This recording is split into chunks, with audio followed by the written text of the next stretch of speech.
In this video, I'm going to take 12 of your questions about protecting your kids online. Make sure you stay into the end because there are 12 of the most important questions or questions that people ask me all the time, in particular about protecting their kids online in this crazy, crazy world. So stay until the end.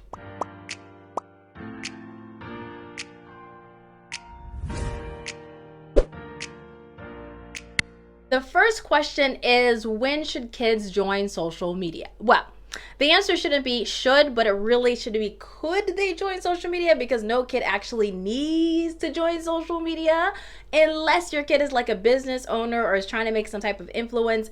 If that's the case, then they might need to expand their business because we're in the digital age and we're like at the end of the pandemic, and using social media increases their reach. So that's probably a good idea, but they don't need to be on social media. So that's number one. Do not succumb to peer pressure to give your kids social media just because their kids have social media. Your kid needs to, should join, could join social media when it's best for them, when you know that they're mature enough and they're going to be able to handle social media. Another question you have to ask yourself as a parent is, can you handle them with all the noise and hustle bustle of social media? Handle them on social media. Are you prepared to talk to them about subjects like porn, like politics, like racism, like all of these other things that might be really uncomfortable for certain families to talk about? If you're not comfortable with that, or you don't believe that your kids are comfortable with that type of subject, then you might want to think about waiting for social media or starting to have those discussions, because you're going to have them because they're going to see that type of content. So of course, legally, the best age for the kids to join, or like the least age they can join, is 13 years old. 13's age. However, most experts in the security, safety, wellness, and of course, I'm an online safety educator and I tend to agree with them, is that 16 years old is like the happy medium age for your kids to join social media. Typically 16-year-olds have enough maturity and enough knowledge of the online space and life in general where they can navigate it with the right safe environment behind them. Second question is, how do you protect kids on social media? Well, I have an entire video on that, about why social media is terrible for kids and why you can, or how you can protect your kids from the danger of social media. But instead of getting to that video, I'll link it down below in the description. However, protecting your kids on social media is as easy as 1, 2, 3. No, I'm kidding. It's not easy at all. Quite complex, but it can be very simple. Number one, make sure they're mature enough, have conversations with them, open, honest, non-judgmental conversations about what they see on social media and what they can expect from social media. Number two, make sure that you have good security, safety, and parental features and filters in their social media accounts. So if they're too young, they're going to want to look at parental filters. When they're a little bit older teenage years, then you want to have more discussion and you want to take a guidance role inside of their safety. And also you want to make sure that they know how to protect themselves on social media. What does security mean? What does safety mean? Go check out my social media video for that one. The third point of protecting your kids on social media is being careful of what they're consuming, who are they following, and what effect that it has on their lives. Question number 3 is, what games are safe for kids? Well, it depends on what you mean by kids. If you mean by older kids, then a lot of more games are safe for them, as long as you know that they're mature enough for that, and etc., etc. When we're dealing with younger kids, it's best to have offline games or games where they're not interacting with other people. If they are interacting with other people inside of a game and they're a little bit younger, meaning younger than 13, then you're going to want to make sure that you have parental filtering and parental features enabled so they're not getting into things that they shouldn't when they're way too young. I have a whole guide on safer games for your kids, so I'll put that also in the link in the description, or if I don't put it or I forget or you want the link, just let me know in the comments and I will give you the link as well. Number 4, how much screen time should my kid get?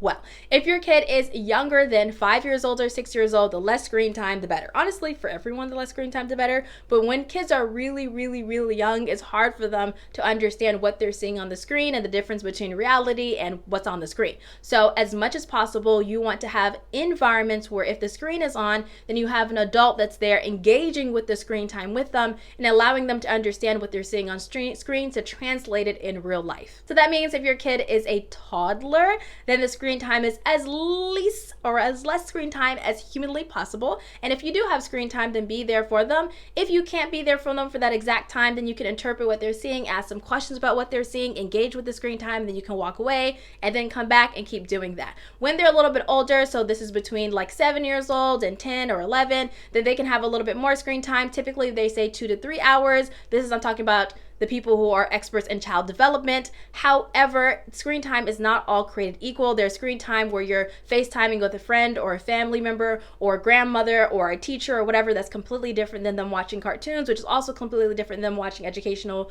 content, which is also completely different than them playing a game, which the game is completely different than if it's a game where it's like random game or a game that's an educational game. So as you can see here, there's a lot of different types of content. So it honestly depends on what they're watching, how long they're watching, how it affects their mood, and of course their age. As they get older, you want them to build autonomy and self-regulation while allowing them to regulate their own schedule and develop habits that are best for them. So in that age, then you're gonna have to have a little bit more nuance with screen time. Number 5, how can I prevent my kids from clicking and downloading random things on the internet? Well, number 1, tell them not to click on things unless this is something I've approved of, meaning you ask me, hey, can I click on this? I want to download this game, then they can do that. Also, you want to make sure that you have an antivirus on your computer so that if they click something or download something that's a virus or that's malware, it does not immediately affect your computer. You also want to keep your computer updated or your devices updated so that it has the latest software that can protect you against the latest vulnerabilities out there. Question number 6, how can I control what my kids do online? Well, first, you can't control a lot, right? There's no way that you can control anything or anyone outside of yourself. So now that we got that out of the way, let's talk about how you can actually control your kids online. You can get a parental control software that does not allow them to browse the internet easily for any site that they want. There are so many parental control softwares out there that are great for kids and they're great for your family. There are free versions, they're like mid-tier versions, and they're like really expensive ones. They all do pretty much the same thing, which is filtering. Kids can get around it as they get older, but typically when they're really, really young, they're not able to get around it unless you have a kid that's like a awesome bona fide hacker. Then you're gonna have to put them in like, white hat hacker stuff, which is good hacker things if they're really trying to get around things, get them into tech or something. But other than that, you can use parental control software to make sure that you are controlling where your kids are going online. 7 is, how do I know who my kids are talking to online? Well, you can have parental monitoring software that can show you who your kids are talking to. You can ask your kids who you're talking to, or you can have your kids talk to people in a public setting in your household so you can hear or see as you pass by who they're talking to. Those are some options. Each one comes with a caveat. I have a video on parental controls, how parental controls work, and why they only work in certain situations. I highly recommend you check that out. Question number 8, how do I get my teens to understand how important online safety is? Well, number 1, get down to their level.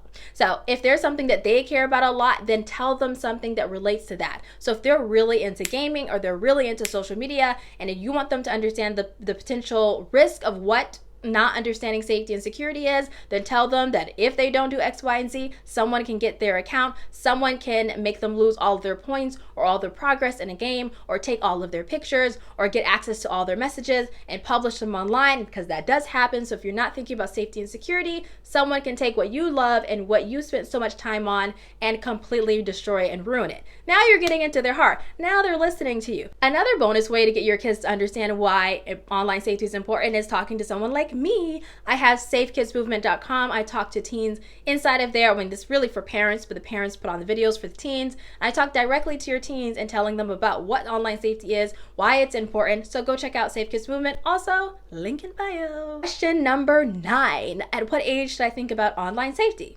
As soon as they click something, they touch the tablet, that's when we talk about online safety. I'm highly aware that kids nowadays are like starting to use the phone at like 3 months old or something. Okay, you may not be able to talk to them then, but even as they're growing up or 1, you can say, hey, if you see something, tell mommy, tell daddy, tell this person, tell auntie, tell uncle. Getting them in the habit of, if they see something or asking for something or asking permission. Also, when kids are really, really young, you can't really have that type of conversation in a full length for them to really understand it. So that is why parental features and parental filtering is really important. Question number 10, my kids are older. Is it too late to protect them online? The answer is no, it's never too late. Now, of course, how you protect them online when they're older teens or when they're in their 20s is completely different, but you can just talk to them about the online space. Hey, I saw this news story. Did you see that? It doesn't have to be every day, but just having that conversation and talking about what they do online, and do they find something they hate online? What do they wish they could change? Maybe there's like a movie that came out, Social Dilemma on Netflix. Having those type of conversations and bringing that up is really good because it's an awesome topic to talk about, and it allows people to think about security and safety in their everyday life. Question 11, I don't know much. How can I protect my kids online? Well, you can start with someone like me. I'm CyberFareedah. I help you protect your kids online. My entire YouTube channel is about that. Everywhere you see them on social media, I'm pretty much talking about protecting kids online.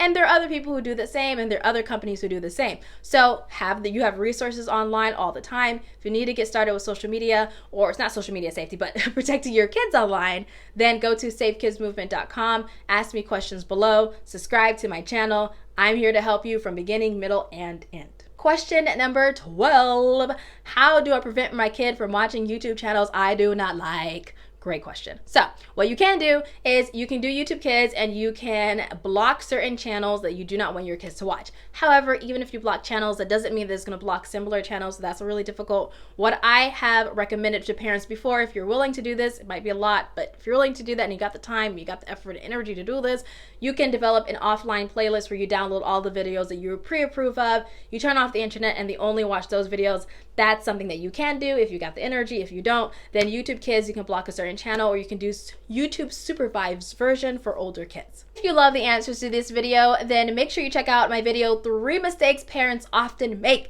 If you're a parent and you know you make some mistakes online, then I highly recommend you watch that video right now.